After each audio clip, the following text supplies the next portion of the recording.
Special Advisor to the President of the Senate on Diaspora and NGOs, Jibril Lawal Tafida, has called for urgent and deliberate inclusion of youth and women in Nigeria's governance system.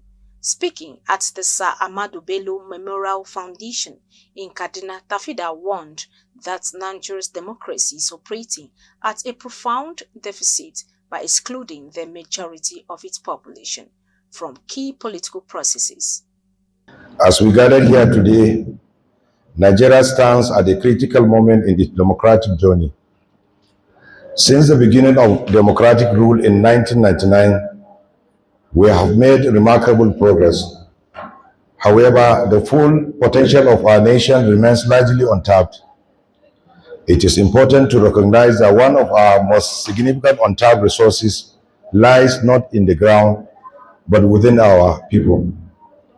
The energy, innovation, and perspectives of our youth, combined with the resilience, wisdom, and transformative power of our women, are the true assets that can shape the future of Nigeria's democracy. Nigeria today will explore how we can turn this empowerment into a reality.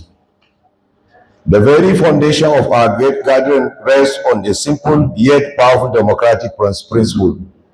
Democracy is strengthened when it reflects the voices of all the citizens. He stressed that youth and women remain the country's greatest untapped asset, capable of driving innovation, strengthening democracy, and boosting economic growth.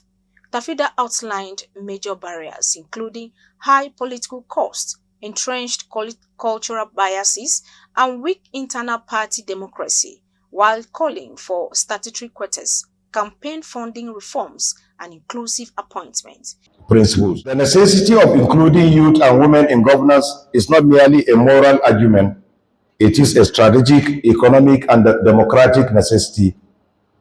With over 70% of our population under the age of 30, Nigeria is a profoundly youthful nation grappling with youth overflow.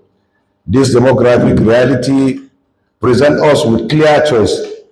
If harnessed effectively through education, opportunity, and inclusion, this potential holds the promise of tremendous economic growth and social vitality. Barriers shaped by both systemic structures and persistent cultural norms. Second, we must reform political financing by exploring political funding for campaigns.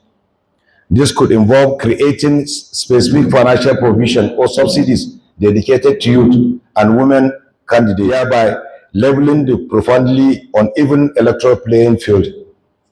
He also urged young Nigerians, especially in the north, to shun political thuggery and embrace economic independence, entrepreneurship, and civic participation. On national unity, Tafida cautioned against divisive rhetoric and emphasized that Nigerians must take collective responsibility for resolving internal crises. There must be a commitment to inclusive appointments.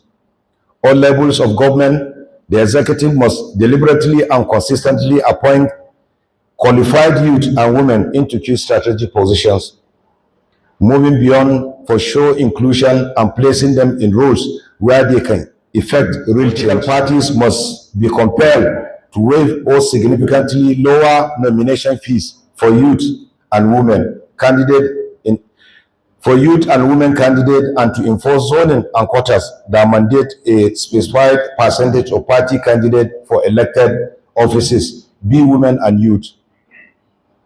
Finally, we must establish leadership academies within the parties and the civil society space to systematically nurture the next generation of leaders.